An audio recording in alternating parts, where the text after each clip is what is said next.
Hello, dear viewers. Thank you so much for joining me. I want to do a medium reading on Dr. Wayne Dyer. I don't know if any of you have followed his stuff. He is deceased, but he had many teachings on, spirituality, meditation, mindfulness, heaven even. You know, he was a deeply spiritual man. And he's an author and a speaker. He passed away, I think, a few years ago. The reason I'm thinking of him is I had a dream, and I don't even know if it was a dream or what, half awake, and this man was sitting like in my bedroom on the side, like on a chair that it doesn't exist there, by the way. And he was bald and older and slender and a little, he looked older, and he stood up and sort of leaned over my bed, which is a little strange, right? But oddly, I wasn't creeped out about it. At first I thought, what the heck was that? But then I thought, no, he's got a very gentle presence. This is fine. So if this is a spirit who's visiting me, he's all right. And then I kept thinking, who is this man? Who is this man? And I could see his face very clearly. And finally it popped in my head, I think the next day, that this was Wayne Dyer. This is Dr. Wayne Dyer. And I thought, okay, yep. And I looked at a picture of him before he passed, and he hadn't had hair for a while, but he was also quite slender as well. So that's him. I saw in the picture, that's him, that's the man. So I thought that perhaps this was his way of saying he wanted to speak to me and maybe to us. He spent his life trying to teach people how to be more centered spiritually. So, Dr. Wayne Dyer, I am going to ask you to please speak through the cards, speak through me, and tell us what you would like us to know.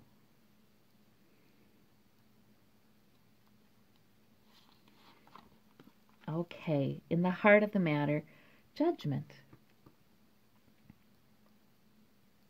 I feel like he's saying that that we all do have this ability to have heavenly judgment, good judgment. The angels are talking to us. This is a lot of times before the person left, is this part of the Celtic cross. The judgment bugle, trumpet, blown by Angel Gabriel in this card. And those rising up, deemed worthy, excited that it's Judgment Day. That's what's depicted in this card. Now, the card can have many meanings, but I feel like he's saying that's exactly the meaning of the card for him. He realized that was his day, and he had no worries that he wouldn't be considered worthy. He had no worries that, this was eternal rest. He knew that there was joy on the other side.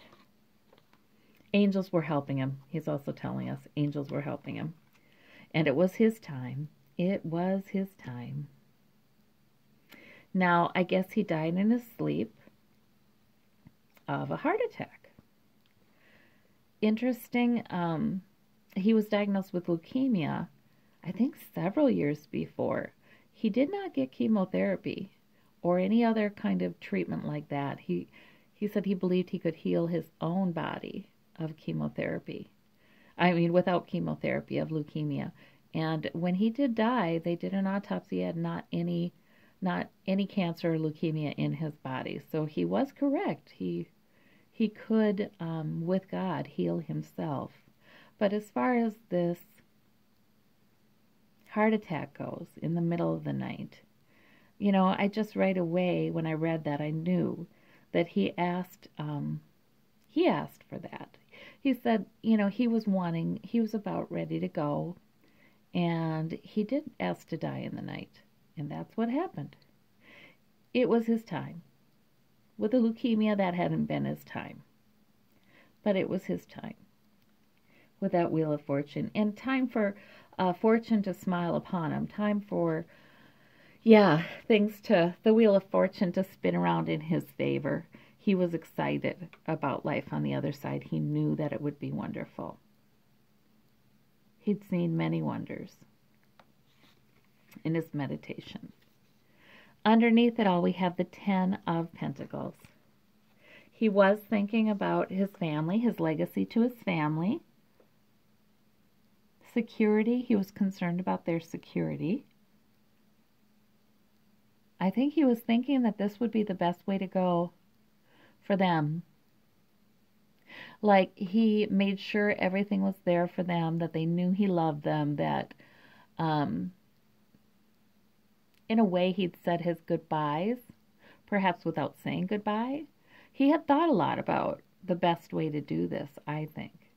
And then he decided, he made a judgment, he made a decision to tell God he was ready to go. I think it's that simple.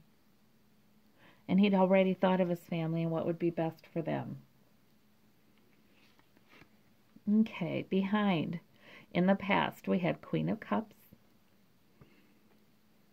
which may have been his wife. Just a very put-together person. Self-control, emotional maturity. I get that he wasn't really too worried about her anymore. He does love her, but he wasn't worried about how she was going to be. He knew she was in a good place and she was going to be okay. And he was a comfort. She was a comfort to him too. He admired her. He did. He admired her. Above it all, we have the 8 of Pentacles. Interesting. Work. Oh, it's like he was wanting to embark on the next journey, learn the next thing. Was he still working up until the end, for goodness sakes, trying to get some things done? Because he kind of knew it was time to get some things done, if he was ever going to get them done. My goodness, I feel like now I have to look that up and see if he was working up. I think he was working up until the end, you guys. and productive and very humble with that apprentice. But also that could be about, his feeling like he wanted to be the apprentice again in this next phase of his life, the afterlife, But I think he was working up till the end. I'm going to have to look it up now. Okay, Dr. Dyer. And he says, call me Wayne. He's very... Yeah, the energy is really wonderful for just very peaceful energy. And in the moment before he died, the chariot was there. He knew he'd have to be pulled. He was pulled up to heaven in the chariot. Felt a little out of control. When the soul lets go of the body, of course. If there's some, it's not... There's a little bit of trauma in that, Spend all our lifetimes hanging on to this body and this life, and when the soul lets go of it, it can be a kind of a process for people. But I feel like for him, he's saying no, it wasn't any kind of lengthy process. It was just sort of, wow, here we go. And it felt... Well, it wasn't under his control. That's why the Sphinx is pulling to 2 different directions. It really wasn't under his control, but it was beautiful movement forward, flying through the air, like that. At the root of the matter, we have the 6 of Cups. Okay. So he very quickly saw people from his youth. Yes, he saw his parents. Yeah. Why brother or sister? Brother or sister? I don't know if he had siblings, but I'm getting like a brother. That was nice. He enjoyed seeing them. I just almost see him rushing up to them. Yeah. And then we have the Hanged Man. Oh, in the home environment. Yeah. So how wonderful. He just felt so blessed that he saw things from a whole new perspective. He'd always wondered what he would understand when he crossed over. And he was enjoying that. Oh boy, did he enjoy that. Seeing things from a heavenly perspective, kind of like. He really enjoyed that. Oh yeah. And there's the light shining from his mind, you know. And in the hopes and fears, well, that's concerns. He wasn't fearful, but the concerns. You know, I think he went to his funeral.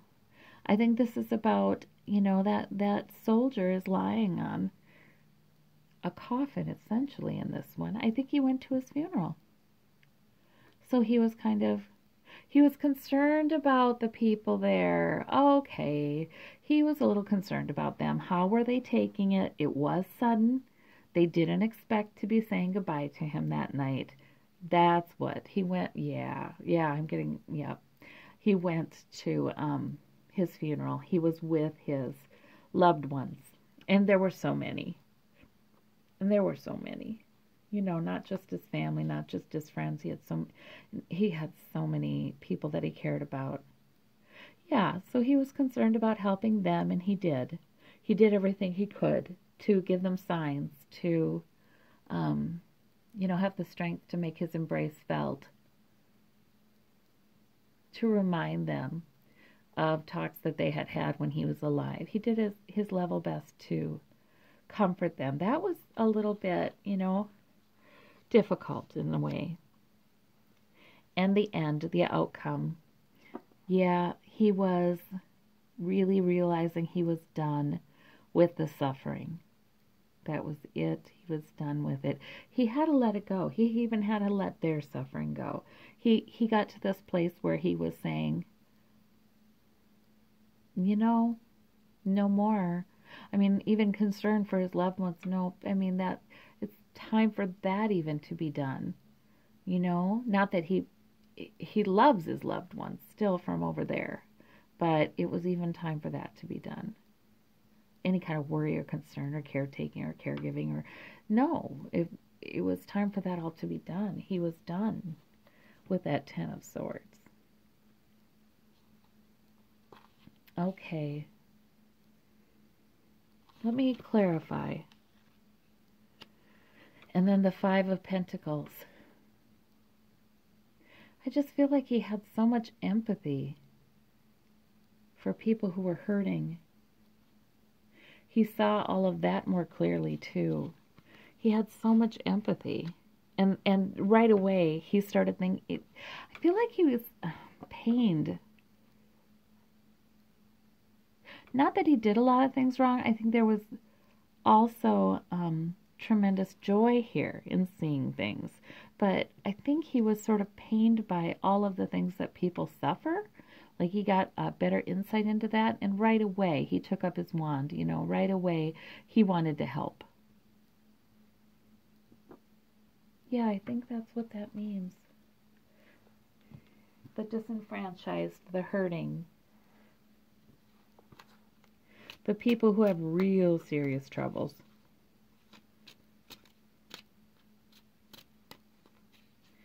He didn't realize, it's like he didn't realize it was that widespread. He didn't realize there was that much pain and lack. I mean, he's a very empathetic person. So he probably realized it more than most, but still, you know, the perspective that he had from heaven. We have the Ace of Swords. Yeah, that epiphany, that revelation. Okay, so let me ask.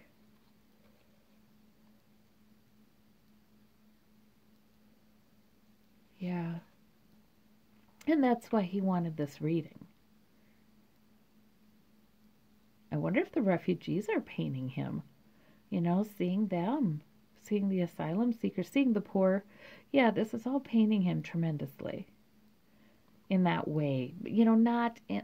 He left that behind, you know, the emotional pain. But there's still something in his spirit. He chooses to take some of that burden on to see if he could help.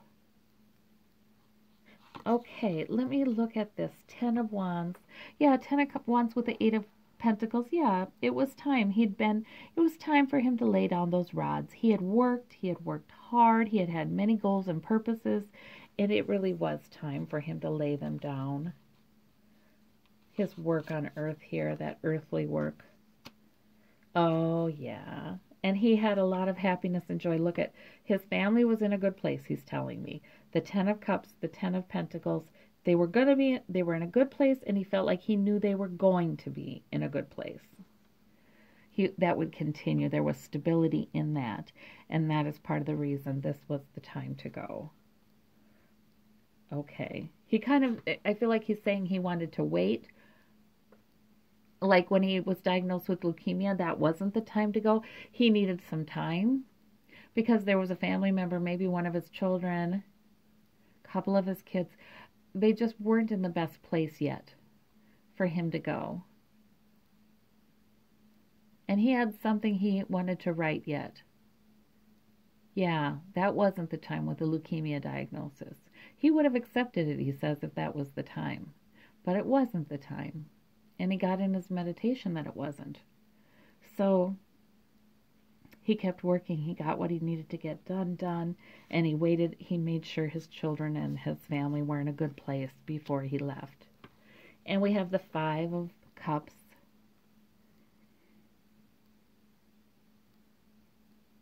Interesting.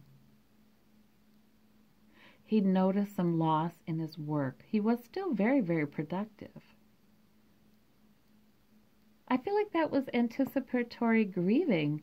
Like, he did really love his work. He did love so many things about living here on this earth and teaching other people to enjoy their lives as well.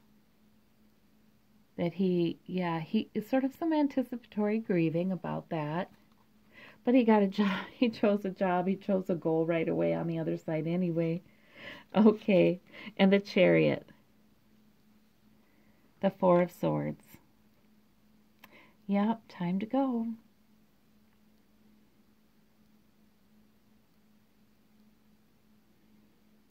And the soldier could go home. He did sort of feel like a soldier.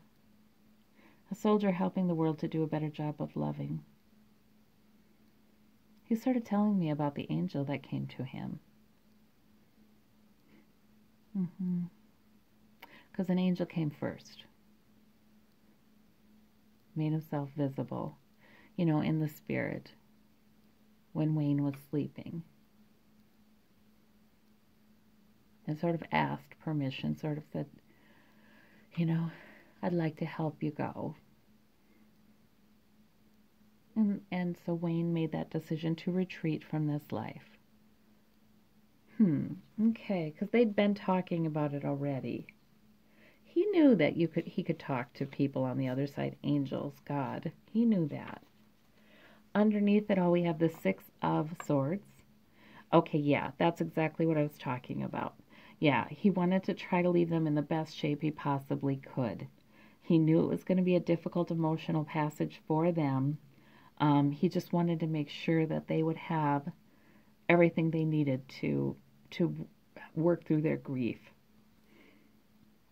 about leaving them. I wonder if he even wrote letters to them to be given to them after he went. I think he did. That was part of the work. Yeah, he did. Yep. He tried to think ahead of time about how to make this. And there's something tangible there, right? It's not just his financial legacy. He did have to get his financial matters in order. Yes, he did. That was part of it. But it wasn't, and he was glad that all of his kids, if they needed to have some time to grieve, they would have had it, But other tangible things with those pentacles, I think he left other tangible things that would help them. All right. The Page of Cups. Oh, it was good news when he saw, I feel like his brother, when he saw his brother and his mother. Why am I not hearing father?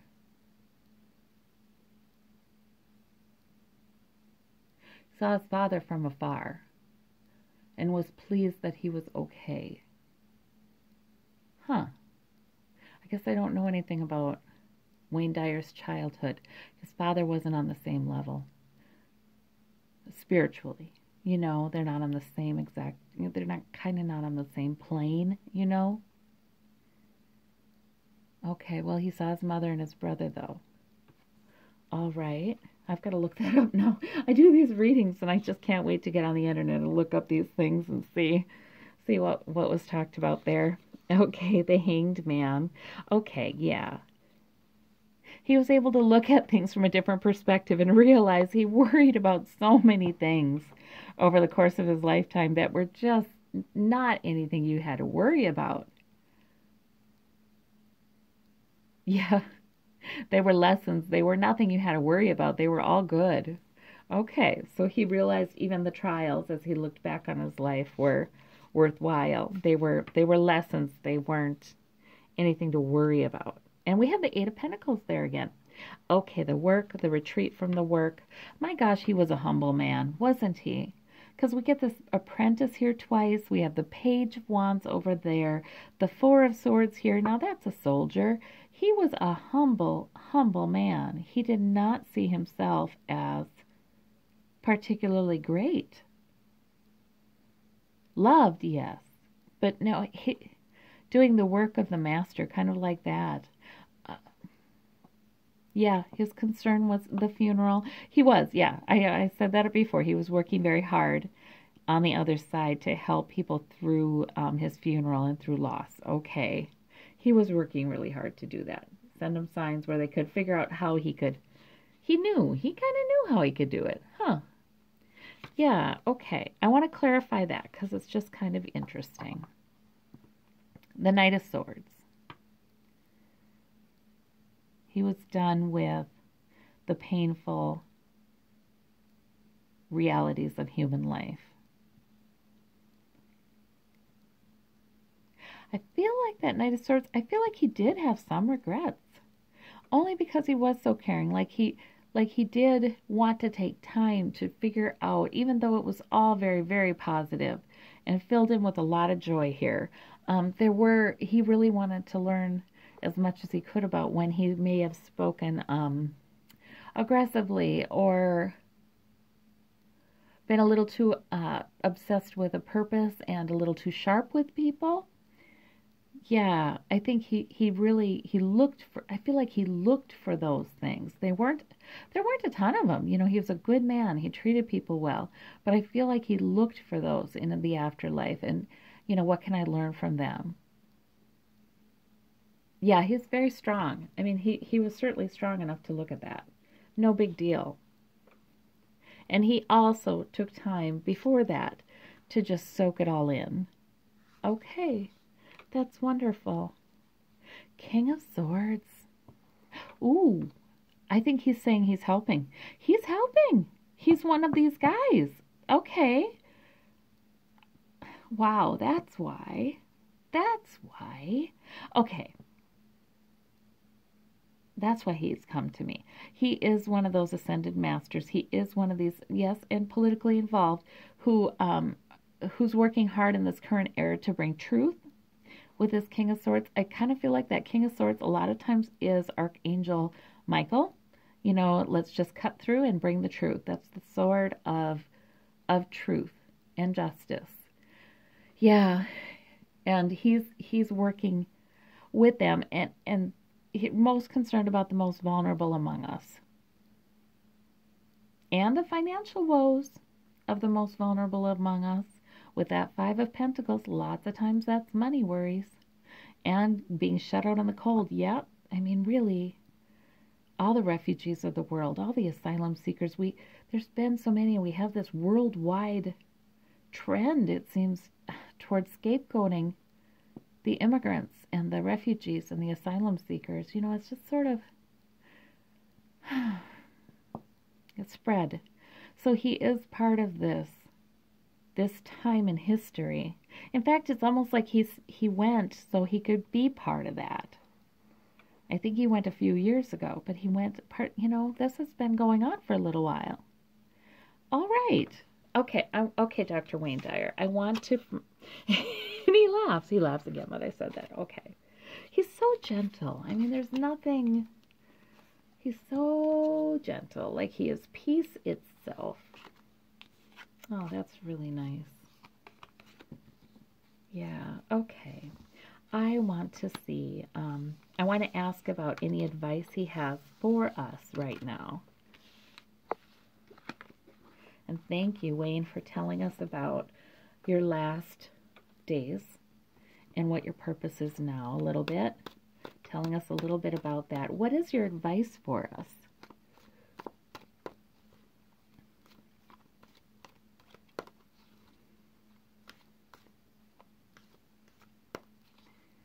Okay, let's see.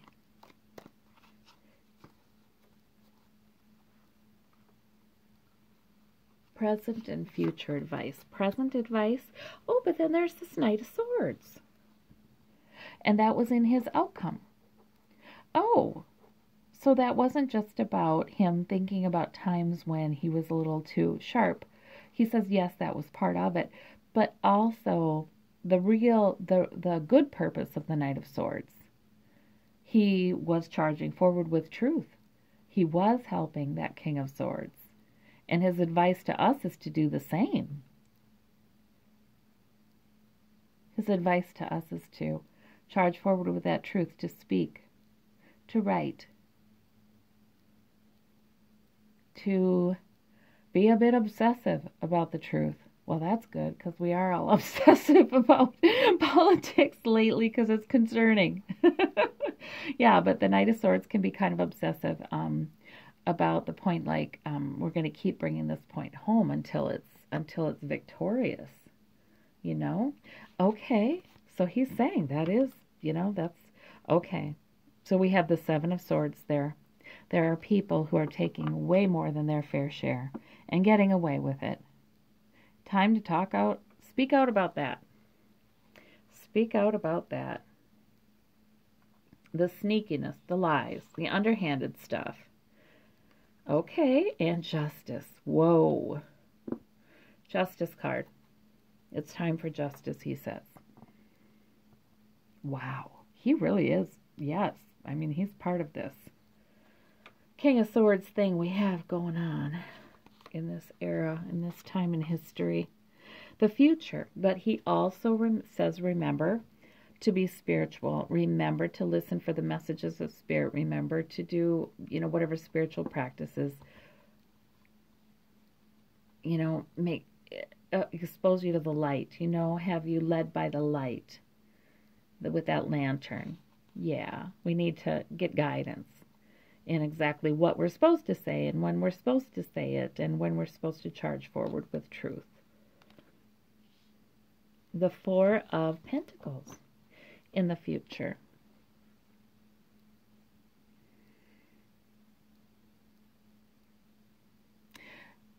Guys, I have to say, he's sort of fatherly, and I feel like that's him saying, but your security, your own security may feel threatened, but it's going to be okay. You're going to keep your security. You're going to keep what you have, and it's okay to keep what you have.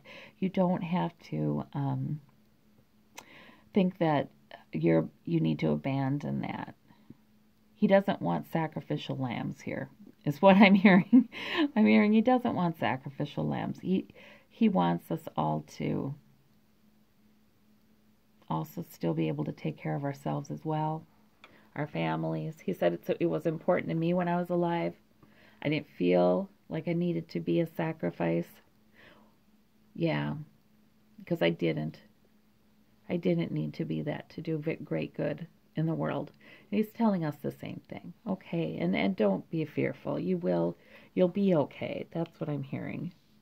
But there may be a lot of debate and arguing and conflict, okay? And that's all right. I feel like he's saying that's okay. You've got your sword of truth. There you go, Don't worry about that.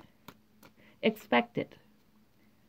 Lots of political debate and even fiery debate with those wands. It's really okay during times of change. In fact, it's needed. Okay, good enough. Don't feel bad about it. Don't feel guilty about it, he says. Expect it. Enter the fray. That's what I'm hearing. Okay, but be led by Spirit. Okay, but this is why you also need to, don't be led by your anger. Don't be led by your fear. Be led by Spirit as you speak up and assert yourself. And the interesting, the Four of Pentacles clarified by the Four of Swords. So this is,